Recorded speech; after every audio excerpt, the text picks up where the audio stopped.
नमो नमः. मी दया जोशी. संस्कृत अध्ययन या यूट्यूब चॅनलवर आपल्या सगळ्यांचं स्वागत.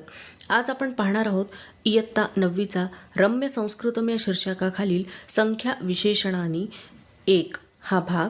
चला तर मग पाठाला सुरुवात करूयात. संवादम इमं पठत. हा संवाद वाचा. ग्रीष्मावकाशे दौहित्राः दौहित्र्यः च मातामह्यासह केवलं संस्कृतेन वार्तालापं कुर्वन्ति. उन्हाळ्याच्या सुट्ट्या सुरू आहेत आणि ही जी आजी आहे तर तिचे सगळे नातू आणि नाती हे सगळेजण तिच्यासोबत संस्कृतमध्ये बोलत आहेत. मातामही तेभ्य संस्कृत भाषायाः विशेषान् कथयति. आणि आजी त्या सगळ्यांना संस्कृत भाषेचं विशेष काय आहे ते सांगते आहे. मातामही अस्माकं बाल्यकाले दूरदर्शने एकात्मतायाः एकं गीतम् आसीत् तत् गायामः. आणि आजी त्या सगळ्या नातवांना म्हणते की मी जेव्हा लहान होते त्यावेळेला दूरदर्शनवरती एकात्मतेचं एक गीत होतं, ते आपण सगळेजण गाऊयात. एका चटका अनेकाश्च चटकाः धान्यम अत्तुम आयाताश्चटकाः. आणि एका चटका म्हणजे एक चिमणी, अनेकाश्चटकाः अनेक चिमण्या, धान्यम अत्तुम धान्य खाण्यासाठी, आयाताः म्हणजे आलेल्या, चटकाः खूप साऱ्या चिमण्या. सुधेन्दुः मातामही गतसमये त्वया चतुरस्य काकस्य कथागीतं श्रावितं. आणि मग सुधेंदू जो आहे आजीचा नातू तो काय म्हणतो आजी की गतसमय म्हणजे गेल्या वेळेला तू चतुरस्य काकस्य म्हणजे 4 कावळ्यांचं एक कथायुक्त असं गीत सांगितलं होतं. श्रावितं म्हणजे ऐकवलं होतं. एकः काकः तृषा पीडितः जलन्न लभते दूरे दूरे. आणि एक कावळा कसा होता तर तो तहानलेला होता, तहानेने पीडित म्हणजे त्रासिक झालेला होता. आणि जलम न लभते दूरे दूरे आणि दूरदूरपर्यंत त्याला मात्र कुठेच पाणी मिळत नव्हतं. तत्र एकः काकः इति उक्तम अधुना अत्र एका चटका इति वदसी. आणि त्यावेळेला मात्र तू एकः काकः असा उल्लेख केलेला होतास आणि अधुना म्हणजे आता मात्र तू एका चटका असं म्हणते आहेस. तर पृथा म्हणते आम तथाच एकम गीतम इत्यपि उक्तम. आणि हो खरोखरच आहे आणि तू एकम गीतम असं सुद्धा म्हटलं. तर्हि किमर्थम अत्र एकः एकम इति भेदः. आणि मग इथं एकः म्हणतेस, कधी एकम म्हणतेस, कधी एका म्हणतेस, तर इथे काय फरक आहे हे आम्हाला जाणून घ्यायचं आहे असं पृथा म्हणते. वेणुः चिंतयित्वा मया ज्ञातं यथा एकः बालः एका बाला एकम वनम. मग वेणू काय म्हणते की मला लक्षात आलं, विचार करते आणि म्हणते मया ज्ञातम मला लक्षात आलं, मी जाणलं. काय जाणलं तर एकः बालः एक मुलगा, एका बाला एक मुलगी, एकम वनम आणि एक वन. म्हणजे जिथे लिंगानुसार शब्दांमध्ये परिवर्तन होतं आहे तसंच जी संख्या विशेषणं तिथं वापरली जात आहेत तर तिथे सुद्धा परिवर्तन होत आहे. आणि म्हणूनच पुल्लिंगामध्ये एकः वापरलं, स्त्रीलिंगामध्ये एका असा प्रयोग आपण केला आणि नपुंसकलिंगामध्ये एकम असा प्रयोग केलेला आहे. मातामही बहुसम्यक वेणो. आणि मग मातामही आजी काय म्हणते की बहुसम्यक अतिशय छान तो सांगितला आहेस. सुधेंदू तर्हि एकः चषकः एका लेखनी एकम फेनकम अपि योग्यमेतत्. आणि मग सुधेंदू जो आहे तर तो अजून उदाहरण देतो आणि मग म्हणतो एकः चषकः एक पेला, एका लेखनी एक लेखनी पेन्सिल, एकम फेनकम एक साबण. आणि हे योग्य आहे का आजी असं तो विचारतो. मातामही बाढम म्हणजे अगदी योग्य बोललास, सम्यक अवगतम त्वया तुला अगदी बरोबर समजलेलं आहे. इतोपि एकम आंग्ल बालगीतम यूयम गायथ स्म. आणि यापेक्षा सुद्धा अजून एक म्हणजे की एक इंग्लिश जे सॉन्ग आहे तर ते तुम्ही गात होतात. अपि स्मरथ तुम्हाला आठवतं का. द्वौ लघुहस्तौ तालिका वादनाय द्वौ लघुपादौ गमनागमनाय. आणि आजी म्हणते की जे इंग्लिश सॉन्ग तुम्ही म्हणत होतात ते 2 little hands go clap clap clap, 2 little feet go tap tap tap असं जे सॉन्ग आहे तुम्ही लहानपणी म्हणत होतात तर ते संस्कृत भाषेमध्ये सुद्धा आहे. बघा द्वौ लघुहस्तौ तालिका वादनाय म्हणजे 2 छोटे हात जे आहेत तर ते टाळ्या वाजवण्यासाठी. द्वौ लघुपादौ गमन आगमनाय आणि 2 छोटे पाय हे जाण्यासाठी आणि येण्यासाठी. द्वे लघु नेत्रे नभो दर्शनाय, आणि 2 छोटे डोळे जे आहेत ते आकाशाचं दर्शन करण्यासाठी. पृथा मातामही अवगतम मया, आणि पृथा म्हणते आजी मला समजलं बरं का आता. तथाच द्वौ द्वे एतयोः भेदोपि ज्ञातः, आणि द्वौ आणि द्वे यामधला सुद्धा भेद माझ्या लक्षात आलेला आहे. यथा द्वौ पुरुषौ द्वौ दीपौ, अशा प्रकारे. म्हणजे 2 पुरुष, त्यानंतर 2 द्वीप. तर जसं आपण बघितलं की एक या संख्यावाची विशेषणाचं उदाहरण इथं दिलेलं होतं, त्यामध्ये आपण बघितलं की लिंगानुसार त्यामध्ये भेद आहे, तसंच इतर संख्या विशेषणांमध्ये सुद्धा भेद आहे, तोच येथे सांगितलेला आहे. तर इथे द्वौ याचं उदाहरण दिलेलं आहे. त्यानंतर बघा वेणुः, वेणू काय म्हणते, द्वे फले द्वे उद्याने, 2 फळं 2 उद्यान. तर इथे तिने नपुंसकलिंगाचं उदाहरण दिलेलं आहे. त्यानंतर बघा सुधेंदुः महिलाद्वयं वा द्रोणीद्वयम् इति कथं वक्तव्यम, आणि 2 महिला किंवा 2 द्रोणी म्हणजे बादल्या हे कसं काय म्हणायचं बरं. तर मग आजी म्हणते द्वे महिले द्वे द्रोण्यौ वा, म्हणजे द्वे असा आपण तिथे प्रयोग करू शकतो. इदानीम अहम संख्या शृंखलां वदामी, आणि आजी म्हणते की आता मी संख्या म्हणणार आहेत. कथयत किम एतत्, आणि तुम्ही सांगायचं की हे काय आहे. त्रयः तिस्रः त्रीणि चत्वारः चतस्रः चत्वारि, मग ती सगळ्या संख्या म्हणते. सुधेंदू हसित्वा मया अवगतम, आणि सुधेंदू हसतो आणि म्हणतो मला समजलं बरं का आजी. त्रयः वृक्षाः तिस्रः मक्षिकाः त्रीणि फलानि, आणि मग तो सांगतो की पुल्लिंगामध्ये कसं प्रयोग होणार, त्रयः. मग त्याचं उदाहरण तो देतो, त्रयः वृक्षाः. मग स्त्रीलिंगामध्ये काय होणार, तिस्रः, आणि मग उदाहरण म्हणून सांगतो तो मक्षिकाः, तिस्रः मक्षिकाः. आणि नपुंसकलिंगामध्ये होणार त्रीणि, म्हणून उदाहरण दिलेलं आहे त्रीणि फलानि. मग पृथा म्हणते तिष्ठरे अग्रे अहं वदामि, तू थांब बरं आता मी सांगते पुढे. चत्वारः मुनयाः चतस्रः धेनवाः चत्वारि वाहनानि. 4 ही जी संख्या आहे तर त्याचं पुल्लिंग स्त्रीलिंगामध्ये आणि नपुंसकलिंगामध्ये ते संख्यावाची विशेषण कसं होईल तेही पृथा सांगते. चत्वारः पुल्लिंगामध्ये, चतस्रः स्त्रीलिंगामध्ये आणि चत्वारी नपुंसकलिंगामध्ये. मातामही सुशोभनम चाणाक्षाः यूयम, आणि माझी म्हणते की खूपच छान सांगितलं पृथा, आणि तुम्ही सगळेच जण कसे आहात, चाणाक्ष म्हणजे अतिशय हुशार आहात. वेणुः इतः परं वयम एकतः चतुपर्यंतं संख्यारूपाणि पठामः, आणि मग वेणू म्हणते की यानंतर आपण 1 पासून 4 पर्यंत जी संख्यारूप आहेत तर ती शिकूयात किंवा वाचूयात. मातामही साधू साधू, माझी म्हणते खूपच छान. आता बघा एकतः चतुपर्यंतम संख्या रूपाणी, यामध्ये पहिली जी संख्या आहे ती आहे 1. तर इथे बघा काय दिलेलं आहे की नित्य एकवचनम. तर 1 ही जी संख्या आहे तर त्याचं द्विवचन तर होऊ शकत नाही किंवा बहुवचनही होऊ शकत नाही, आणि म्हणूनच ही नित्य एकवचनांत आहे. आणि तुम्ही बघितलेलं आहे की आतापर्यंत देव, वनमाला जे काही शब्दरूप आणि सर्वनामं तुम्ही अभ्यासलेली आहेत तर त्यामध्ये आपण बघितलं की त्या प्रत्येक शब्दामध्ये एकवचन, द्विवचन आणि बहुवचनानुसार भेद असतो. परंतु आता 1 ही जी संख्या आहे याचं द्विवचन शक्य आहे का, नाही. जी नित्य एकवचनी आहे, एकच आहे, त्याचं 2 आणि 3 आपण कसं काय करणार आहे. म्हणून याची फक्त एकवचनाचीच रूपं आपल्याला बघायची आहेत. यामध्ये लिंगानुसार भेद आहे परंतु वचनानुसार भेद मात्र या संख्येमध्ये नसणार आहे.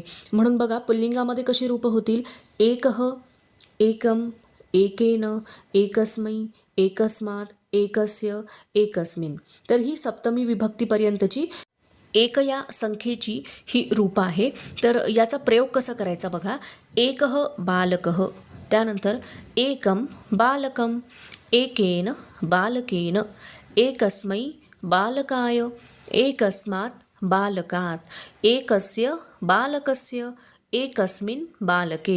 अशा प्रकारे त्याचा त्या विभक्तीनुसार आपल्याला प्रयोग करावा लागेल. याची 2-3 उदाहरणं मी पुन्हा एकदा देते बघा. एकः बालकः पठति, एकं बालकम् अहं पश्यामि, एकेन बालकेन एतत् कार्यं कृतम्, एकस्मै बालकाय अहं भोजनं ददामि, एकस्मात् बालकात् अन्यः बालकः दूरं गच्छति. अशा प्रकारे उदाहरणं आपल्याला सांगता येतील किंवा अशा प्रकारे आपण त्या संख्यांचा किंवा संख्या विशेषणांचा प्रयोग करू शकतो. त्यानंतर बघा स्त्रीलिंगामध्ये एका, एकाम, एकया, एकस्यै, एकस्याः, एकस्याः, एकस्याम अशा प्रकारे सप्तमी विभक्तीपर्यंतची या स्त्रीलिंगाची रूपं होतील. तर बघा, एका बालिका, एका बालिका शालां गच्छति किंवा एकां बालिकाम् अहं पश्यामि, एकया बालिकया वस्त्रं नीतम. अशा प्रकारे आपण उदाहरणं याची सांगू शकतो किंवा अशा प्रकारे आपण वाक्यामध्ये या संख्या विशेषणांचा प्रयोग करू शकतो. किंवा एकस्याः बालिकायाः एतत् हस्ताक्षरम अशा प्रकारे. त्यानंतर बघा, नपुंसकलिंगामध्ये एकम, एकम, एकेन, एकस्मै, एकस्मात्, एकस्य, एकस्मिन्. आता बघा, याचे एक उदाहरण मी देते तुम्हाला. एकस्मिन् अरण्ये ऋषी निवसती स्म.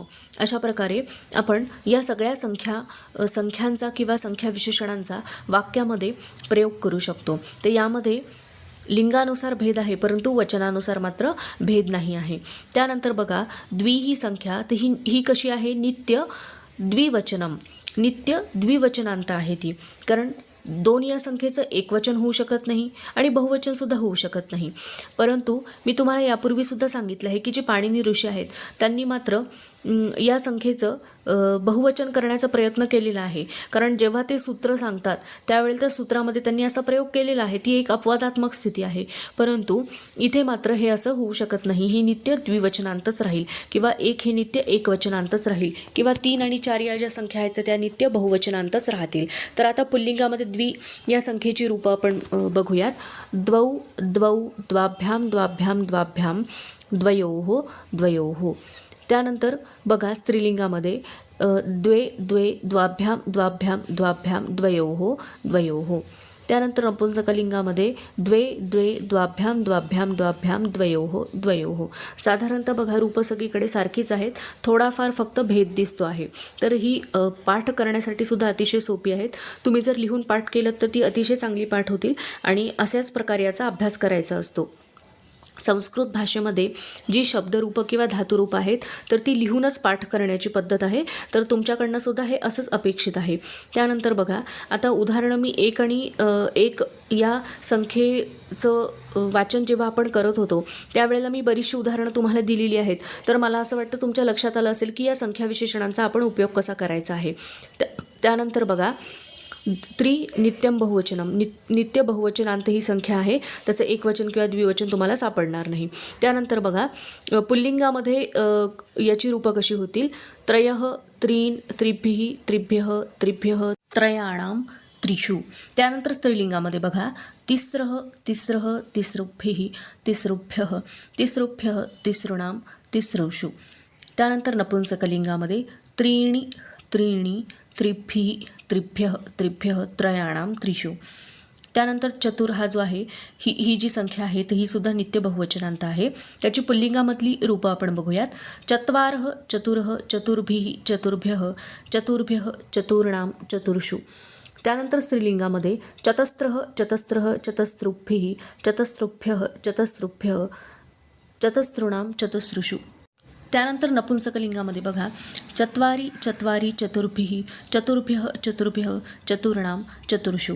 अशा प्रकारे ही संख्या जी आहेत 1 ते 4 पर्यंत, 4 पर्यंत, तर यामध्ये तुम्हाला लिंगानुसार भेद दिसतो. परंतु 5 पासून पुढच्या ज्या संख्या आहेत तर त्यामध्ये मात्र लिंगानुसार भेद नाही आहे. जसं की पंचबालकाः, पंचबालिकाः, पंच पुस्तकानी. तर सगळीकडे पंच किंवा षट किंवा सप्त हीच संख्या वापरली जाईल. त्यामध्ये लिंगानुसार भेद होणार नाही. जसं आपण बघितलं की एकः बालकः, एका बालिका, एकम बालिकम, म्हणजे पुल्लिंग, नपुंसकलिंग, स्त्रीलिंग यानुसार आपण संख्या वेगवेगळ्या वापरल्या, लिंगानुसार त्यामध्ये भेद होता. परंतु 5 पासून पुढच्या ज्या संख्या आहे त्यामध्ये मात्र लिंगानुसार भेद तुम्हाला दिसणार नाही. आता आपण बघूया या घटकाचा भाषाभ्यास. यामध्ये प्रश्न एकच आहे, संख्या रूपाणी लिखित्वा वाक्यानी पूरयत. तर यामध्ये तुम्हाला जी वाक्य दिलेली आहे त्यामध्ये संख्येची योग्य रूपं वापरायची आहेत. तर पहिलं वाक्य आहे बघा, महिलाभ्यः तंडुलान आनय. तर इथे महिलाभ्यः ही आहे पंचमी विभक्ती. तर इथे येईल चतुर्भ्यः महिलाभ्यः तंडुलान आनय. त्यानंतर बघा, तेषु तरुषु खगाः नीडानी अरचयन. तर इथे 3 या संख्येचं योग्य रूप आपल्याला वापरायचं आहे. तर तरुषु, तर हा जो शब्द आहे तर तो आहे सप्तमी विभक्तीतला आणि म्हणूनच इथं काय येईल त्रिषु तरुषु खगाहा नीडानी अरचयन. त्यानंतर हे जे आहे कपे हे टोपिका पतिता. तर एक याचं योग्य रूप वापरायचं आहे. तर कपे हे ही कोणती विभक्ती आहे? ही आहे षष्ठी विभक्ती म्हणून येईल एकस्य कपेहे टोपिका पतिता. त्यानंतर एतासु कृती लिखन्तु. तर एतासु द्वे कृती लिखन्तु. भुवनानां समूहः नाम त्रिभुवनम. तर इथं येईल त्रयाणाम. भुवनानां ही विभक्ती कोणती आहे? षष्ठी आणि म्हणूनच त्रि या संख्येचं षष्ठी विभक्ती आपल्याला तिथे वापरावं लागेल. त्रयाणां भुवनानां समूहः नाम त्रिभुवनम. त्यानंतर एकादासी संदेशं कथितवती. तयोः द्वयोः परस्परमेलनं न आसीत. तर बघा आपण काय बघत आहोत की त्या शब्दाची ज्याच्यासाठी आपण संख्या वापरत आहोत तर त्या शब्दाची जी लिंगवचन विभक्ती आहे तीच लिंगवचन विभक्ती त्या संख्येची असणार आहे. कारण काय आपण काय म्हटलेलं इथे संख्या विशेषण म्हटलेलं आहे. तर संख्या ही विशेषण म्हणून आपण वापरत आहोत. म्हणून तुम्हाला माहिती आहे की यल्लिंगम यद्वचनम याच विभक्ती ही तद्लिंग विशेष्यस्य तद्लिंगम तद्वचनम साच विभक्ती ही विशेषणस्य अपि. तर जी लिंगवचन विभक्ती विशेष्याची म्हणजे नामाची असते तीच लिंगवचन विभक्ती कोणाची असते? तर ती असते विशेषणाची. आणि म्हणूनच जी लिंगवचन विभक्ती नामाची किंवा विशेष्याची आहे तीच लिंगवचन विभक्ती आपल्याला संख्येची वापरायची आहे. म्हणून इथं काय येईल? द्वयोः. त्यानंतर बघा नगरे सह वसती स्म. तर काय येईल? एकस्मिन नगरे. कारण नगरे ही सप्तमी विभक्ती आहे म्हणून एकस्मिन असं येईल. त्यानंतर बघा अपि कवी काव्यम अपठताम. तर इथे येईल द्वौ. द्वौ अपि कवी काव्यम अपठताम. पण इथे जर आपण द्वौ आणि अपीचा संधी जर केला तर तिथे असं होईल द्वावपि. पुढचं वाक्य आहे कथामेतां छात्रेभ्य कथय. तर इथे 4 या संख्येचं योग्य रूप वापरायचं आहे. तर ते येईल चतुर्भ्य छात्रेभ्य कथय. पुढचं वाक्य आहे अहम चौरान अपश्यम. तर तिथे येईल त्रीन. कारण चौरान ही द्वितीय विभक्ती आहे आणि म्हणून द्वितीय विभक्ती पुल्लिंगी त्रीन असं येईल. त्यानंतर वयम गीतानी गायामः. गीतानी नपुंसकलिंगी शब्द आहे म्हणून 4 या शब्दाचं नपुंसकलिंगी तिथं येईल म्हणून वयम चत्वारी गीतानी गायामः. त्यानंतर पुढचं येईल सह वेदान अधीतवान. तर सह चतुरः वेदान अधीतवान. त्यानंतर बघा वयम नेत्राभ्याम पश्यामः. तर वयम द्वाभ्याम नेत्राभ्याम पश्यामः. त्यानंतर शिवः नेत्रैः पश्यति. शिवः त्रिभिः नेत्रैः पश्यति. तर आपण काय बघितलं की जी लिंगवचन विभक्ती नामाची विशेषाची आहे त्यानुसारच आपण संख्या विशेषण वापरणार आहोत आणि जिथे जिथे जी विभक्ती आहे त्यानुसार आपण तसं रूपं तिथे वापरलेली आहेत. तर आपला हा भाषाभ्यास जो आहे तर येथे संपलेला आहे. हा घटक आपला येथे संपलेला आहे. माझा जर व्हिडिओ तुम्हाला आवडला असेल तर लाईक करा, शेअर करा आणि माझ्या यूट्यूब चॅनलला सबस्क्राईब करा. धन्यवाद.